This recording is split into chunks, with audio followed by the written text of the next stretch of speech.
ઘણા બધા લોકો પોતાનું ડાયટનું પણ ખૂબ ધ્યાન રાખતા હોય છે અને રાખવું પણ જોઈએ. જો તમે ડાયટમાં અમુક ચોક્કસ વસ્તુનું સેવન કરવાનું ટાળી દો અથવા અમુક ચોક્કસ વસ્તુનું સેવન કરવાનું શરૂ કરી દો તો બની શકે કે તમારા વજનમાં નિયંત્રણ આવી શકે. તો ચાલો દર્શક મિત્રો જાણી લઈએ કે તમારે ડાયટમાં શું છોડવું જોઈએ.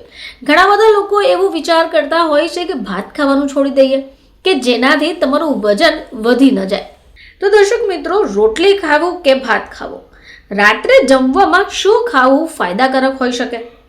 તો રોટલી અને ભાત એ ભારતીય ભોજનનું એક અભિન્ન અંગ છે. હવે જો તમારે સારું સ્વાસ્થ્ય રાખવું હોય તો તમે શું ખાઈ રહ્યા છો એનું પણ ધ્યાન રાખવું પડશે. કહેવાનો અર્થ એ છે કે રાત્રિ દરમિયાન હંમેશા હળવું ભોજન કરવું જોઈએ. જો તમે સ્વસ્થ રહેવા ઈચ્છતા હો તો સારા સ્વાસ્થ્ય માટે તમારે રાત્રિનું જે ભોજન હોય છે એ હળવું જ કરવું જોઈએ, જે સરળતાથી પચી જાય છે. હવે અહીંયા પ્રશ્ન એ થશે કે રોટલી ખાવું જોઈએ કે ભાત? તો એવામાં માત્ર રોટલી ખાવી કે માત્ર ભાતને જ ખાવો એ પણ વિચારવું પડશે. દર્શક મિત્રો, ચાલો વાત કરીએ રોટલીની. તો આપણા ભારતીય ઘરોમાં ઘઉંની રોટલી સૌથી બેસ્ટ મનાય છે અને આપણે ઘઉંની રોટલી વગર આગળ પણ નથી વધતા.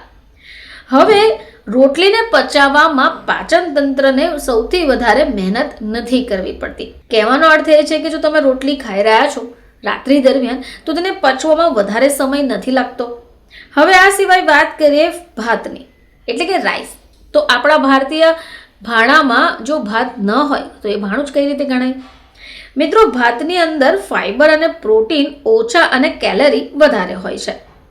હવે જો તમે ભાત ખાઓ છો તો તમારું બ્લડ શુગર વધી શકે અને જો તમે રોટલી ખાઈ રહ્યા છો તો એનાથી તમારું બ્લડ શુગર કંટ્રોલમાં રહી શકે.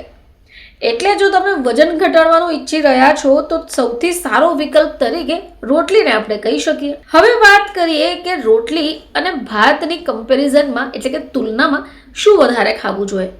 દર્શક મિત્રો, જો રાત્રિ દરમિયાન તમે ભોજન લઈ રહ્યા છો તો ભાત કરતાં તમારે રોટલી ખાવી જોઈએ, કારણ કે ભાત કરતાં જ રોટલી ખાવી એ શરીર માટે ફાયદાકારક થઈ શકે એમ છે.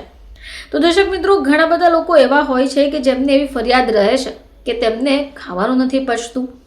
રાત્રિ દરમિયાન જો ખાવામાં આવે તો ભોજન કર્યા બાદ ઘણી તકલીફો થાય છે. ગેસ, એસિડિટી આવી સમસ્યા સતાવે છે. તેનો સીધો અર્થ છે કે તમે જે ભોજન ખાઈ રહ્યા છો એ પચવામાં સરળ નથી રહેતું. જો તમને પણ આવી તકલીફ સતાવતી હોય અને તમારે પણ હેલ્ધી રહેવું હોય તો તમારે રાત્રિ દરમિયાન ભાત કરતાં રોટલીનો વિકલ્પ પસંદ કરવો જોઈએ.